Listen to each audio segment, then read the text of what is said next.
भगवान जगन्नाथ मंदिर के प्रसाद से जुड़ी अनोखी कथा और 8 चमत्कार। कहते हैं कि भगवान जगन्नाथ का प्रसाद दुनिया के सभी मंदिरों के प्रसाद से भिन्न और चमत्कारिक है। इस मंदिर के प्रसाद को अनोखे तरीके से बनाया जाता है और इस संबंध में एक कथा भी प्रचलित है। आओ जानते हैं जगन्नाथ के प्रसाद के बारे में खास बातें।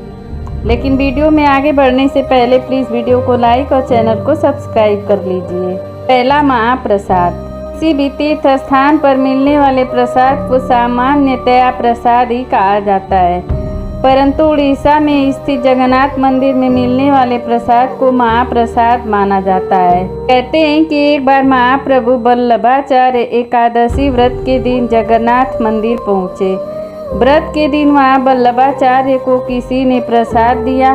वल्लभाचार्य ने वो प्रसाद लिए और उन्होंने स्तवन करते हुए दिन के बाद रात भी बिता दिए। अगले दिन द्वादशी को स्तवन समाप्त होने पर उन्होंने प्रसाद को ग्रहण किया, जिसके बाद प्रसाद को महाप्रसाद का गौरव प्राप्त हुआ। दूसरा, दुनिया का सबसे बड़ा रसोई घर। 500 रसोइये 300 सहयोगियों के साथ बनाते हैं भगवान जगन्नाथ जी का प्रसाद। लाखों भक्त कर सकते हैं यहाँ भोजन। बताया जाता है कि रसोई में जो भी भोग तैयार किया जाता है वह सब माँ लक्ष्मी की देख रेख में होता है। तीसरा, 56 भोग का होता है प्रसाद। भोग के लिए रोजाना 56 तरह के भोग तैयार किए जाते हैं।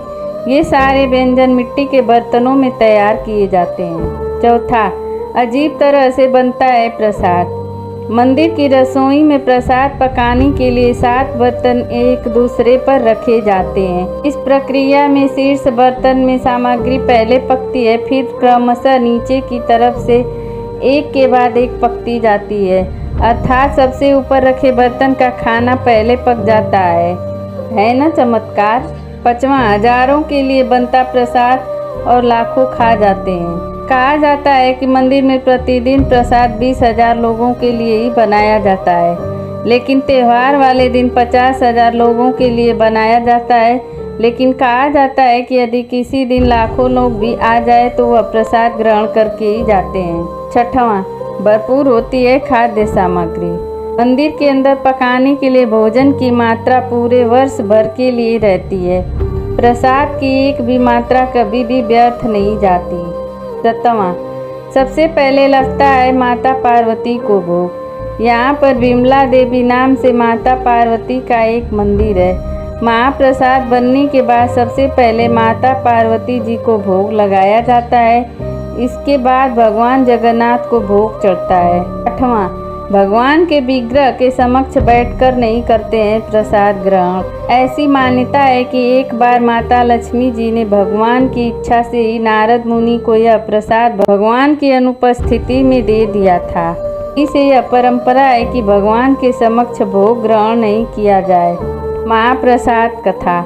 यह महाप्रसाद कैसे इस संसार में आया, इस संबंध में चैतन्य मंगल में एक कथा आती है।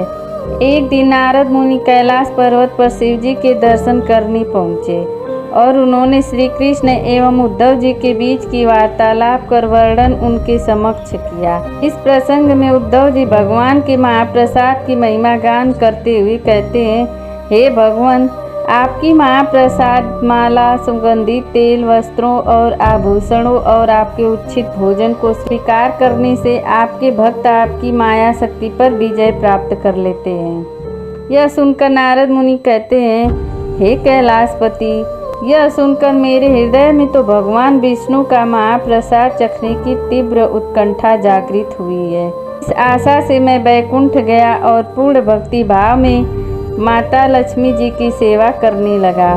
12 वर्षों तक सेवा करने के पश्चात एक दिन माता लक्ष्मी जी ने मुझसे पूछा, नारद, मैं तुम्हारी सेवा से अत्यंत प्रसन्न हूँ, तुम मनचाहा वर मांग लो। यह सुनकर नारद जी ने विनय भाव से कहा, हे माता, अनंत काल से मेरे हृदय में इस बात को लेकर पीड़ा है कि मैंने आज तक कभी भगवान विष्णु जी के महाप्रसाद का स्वादन नहीं किया है। कृपया मेरी यह अभिलाषा पूरी कर दीजिए। यह सुनकर माता लक्ष्मी दुविधा में पड़ गई।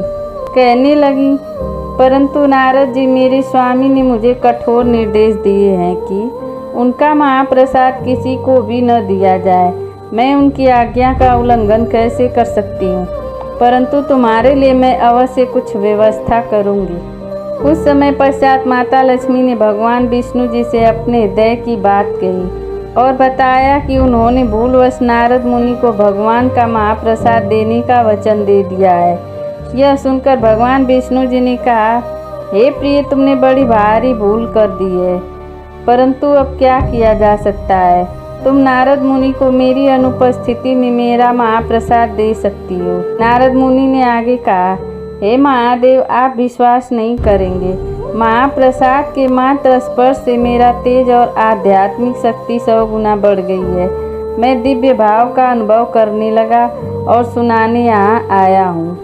यह सुनकर कैलाशपति महादेव जी कहते हैं, हे नारद, निश्चित ही तुम्हारा तेज अलौकिक है, परंतु तुमने ऐसे दुर्लभ महाप्रसाद का एक कण भी मेरे लिए नहीं रखा।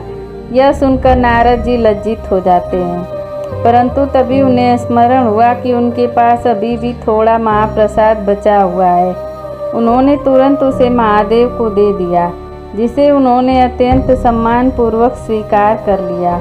उसे ग्रहण करते श्री कृष्ण प्रेम में मस्त होकर भगवान शिव नृत्य करने लगे। उनके नृत्य की थिरकन से धरती हिलने लगी और भूकंप सा महसूस होने लगा। तब भयभीत होकर माता पृथ्वी ने माता पार्वती से महादेव को शांत करने का निवेदन किया। बड़ी मुश्किल से माता पार्वती ने शिव जी को शांत किया। फिर उनसे इस उन्मत्त नृत्य करने का कारण पूछा, तो शिव जी ने इसका कारण बताया। यह सुनकर माता पार्वती रुष्ट होकर बोली, स्वामी, आपको महाप्रसाद मुझे भी देना चाहिए था। क्या आप नहीं जानते मेरा नाम वैष्णवी है? आज मैं प्रतिज्ञा लेती हूँ कि यदि भगवान श्री हरि मुझ पर अपनी करुणा दिखाएंगे तो मैं प्रयास करूँगी कि उनका महाप्रसाद ब्रह्मांड के प्रत्येक व्यक्ति, देवता और यहाँ तक कि सभी प्राणियों को भी प्राप्त होगा। तभी आश्चर्यजनक रूप से उसी क्षण भगवान विष्णु माता पार्वती के वचन की रक्षा हेतु वहाँ प्रकट हुए और बोले, हे देवी पार्वती, मैं आपको वचन देता हूँ कि मैं स्वयं तुम्हारी प्रतिज्ञा को पूर्ण करूँगा और पुरुषोत्तम चित्र जगन्नाथपुरी में प्रकट हो जाऊँगा और ब्रह्मांड में प्रत्येक जीव को अपना महाप्रसाद प्रदान करूँगा। इसीलिए आज भी जगन्नाथ मंदिर में भगवान जगन्नाथ को भोग लगाने के पश्चात सर्वप्रथम प्रसाद विमला देवी माता पार्वती के मंदिर में अर्पित किया जाता है और यही कारण है कि कोई भी भक्त प्रसाद कभी भी अर्चा विग्रह के सामने बैठकर ग्रहण नहीं करता है। वीडियो अच्छी लगी होगी तो कमेंट में हर हर महादेव अवश्य लिखें।